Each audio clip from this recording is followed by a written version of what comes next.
Now that we've talked about the gross anatomy of muscle cells, we're going to be talking about the microscopic anatomy of a muscle. We've gone through from the whole muscle down to the fascicle, down to the individual muscle fiber, that's the cell, and then we're going to be looking inside of the muscle fiber at the myofibril and myofilaments.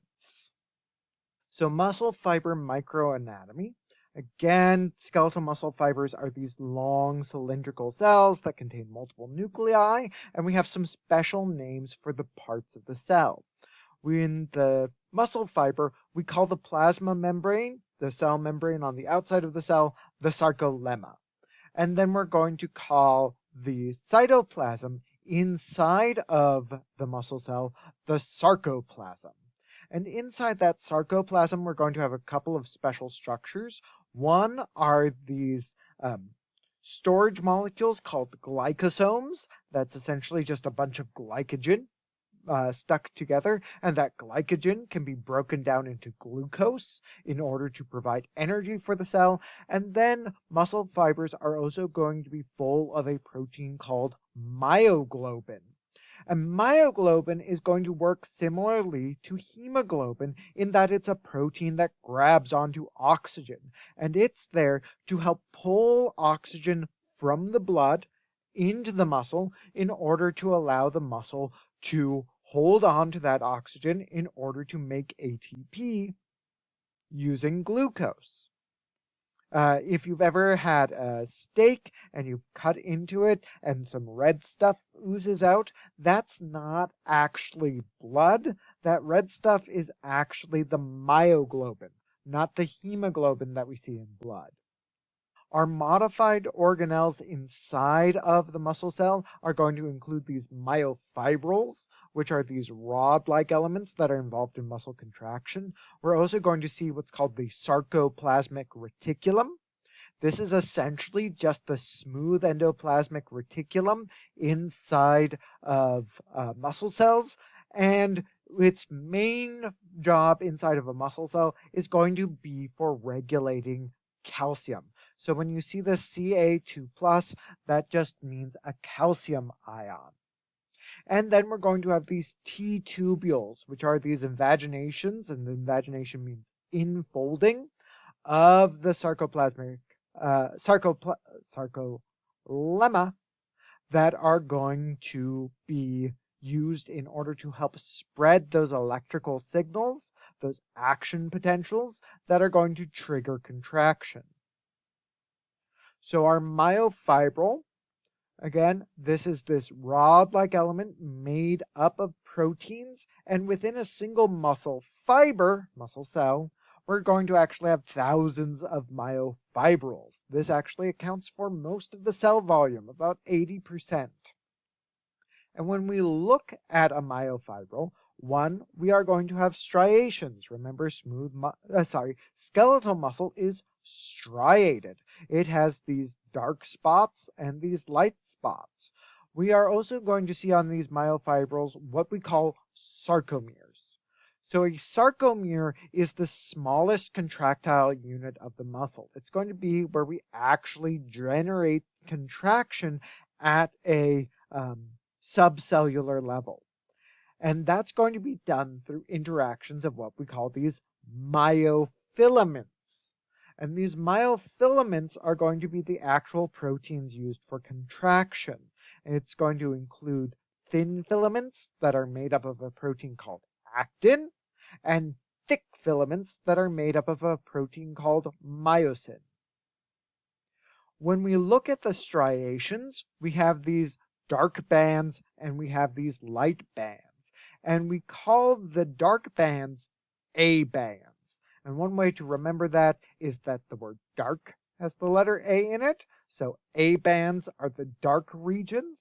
And these regions look darker because they have both thick and thin filaments in them. In the middle of the A band, we have what's called an H zone, which is going to be this slightly lighter area inside the middle of the A band. And you can just barely see that there's a slightly lighter line that runs through the middle of these A bands. And in that H zone, we have what we call an M line, which is a line of a protein called myomesin, which is going to be used to help anchor the thick filaments. Then we have the I bands, and both I and the word lighter have an I in it, so that's a way to remember that the I bands are the lighter regions. And these look lighter under the microscope because they only have the thin filaments. And down the middle of each I band, we have what's called a Z disc. And this Z disc is going to be this sheet of proteins that's going to help anchor the thin filaments. Each sarcomere is going to stretch from one Z disc to the other Z disc. It's going to have an M line right down the middle. It's going to contain one whole A band and half of an I band on either side. The individual sarcomeres are going to be where we actually generate contraction. And this is going to occur through what's called sliding filament model, where the thin bands and these thick bands are going to end up sliding past each other in order to sort of get closer together. Note, neither filament will actually change length when we contract. They're just going to slide past each other. And these individual sarcomeres are going to end up lining up end to end to end to end to end, like boxcars on a train. That's going to be what our myofibrils are made up of, essentially repeating sarcomeres. So our myofilaments are going to be the proteins that make up the myofibril. So this is going to be primarily actin and myosin. The actin myofilament, what we call thin filaments, these are going to be the filaments that are in the I band, and they are also going to extend partway into the A band, and they are anchored to the Z discs.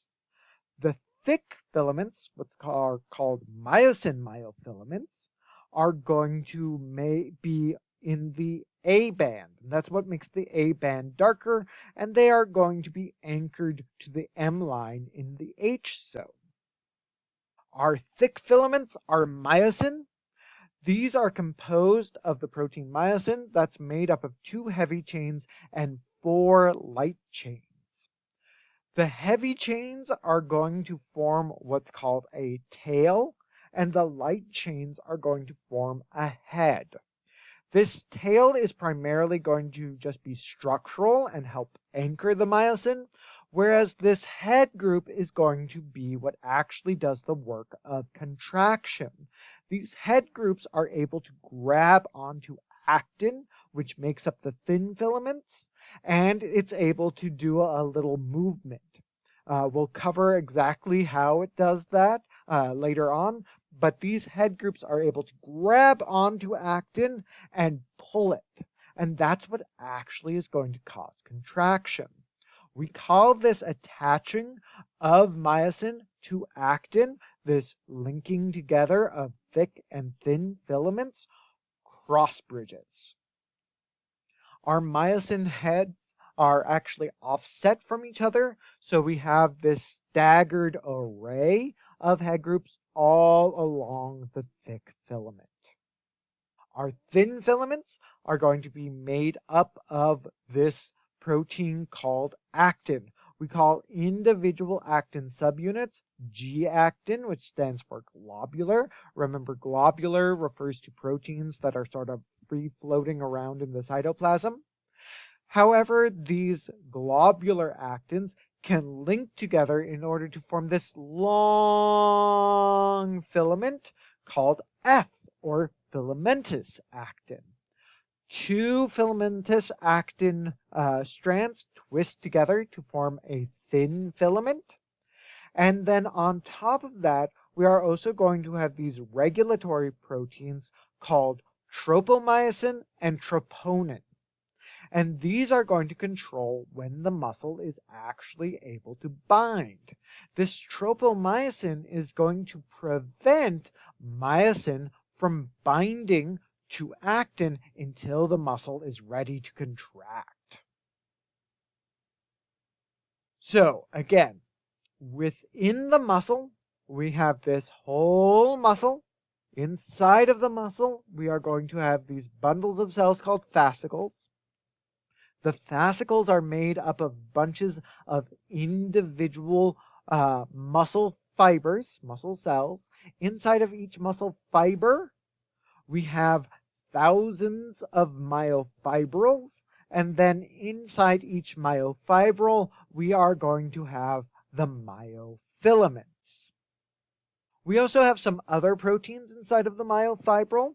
These are going to include elastic filaments that are going to be made up of a protein called titin. And it's called titin because it's actually our largest protein. It's really, really huge in terms of numbers of amino acids that it's made up of. And the function of this is that it gives muscles that stretchiness, that ability to recoil after being stretched. We also have a protein called dystrophin. And dystrophin is going to link the thin filaments to proteins in the sarcolemma. Again, that's just the plasma membrane of muscle cells. So this is going to also include proteins like nebulin and myomycin and C proteins that are going to help bind the filaments and the sarcomeres together in order to help maintain the alignment of the sarcomere and to help everything being structurally sound. If we have issues with these proteins, this can cause disease. One of the diseases that can be caused by this is what's called Duchenne muscular dystrophy, or DMD.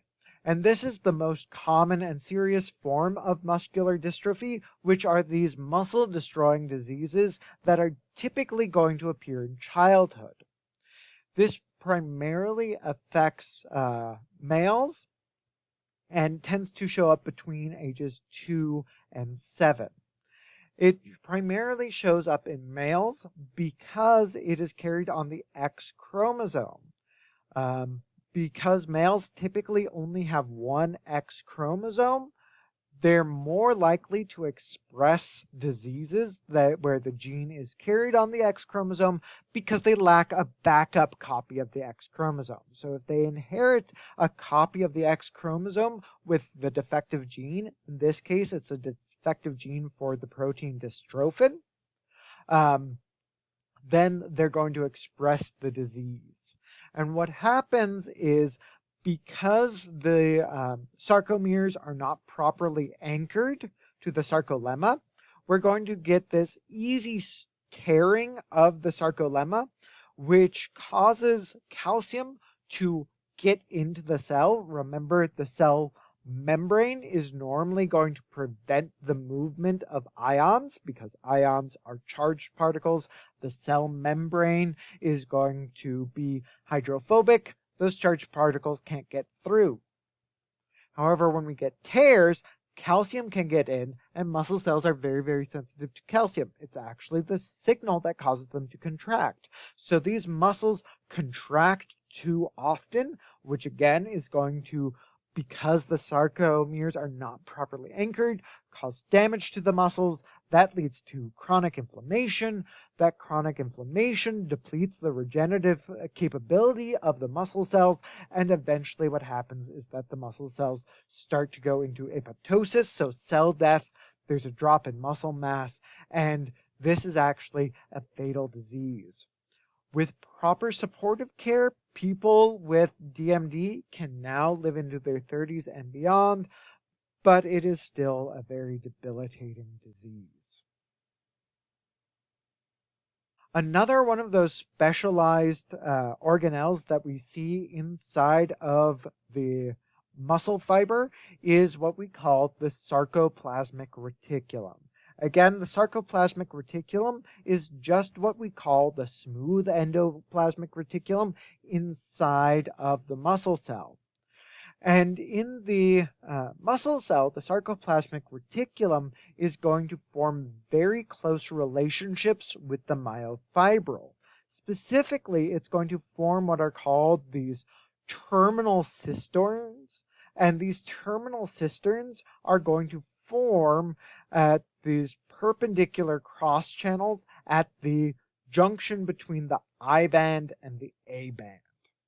And again, the job of the smooth endoplasmic reticulum, or the sarcoplasmic reticulum, is going to be to regulate calcium levels.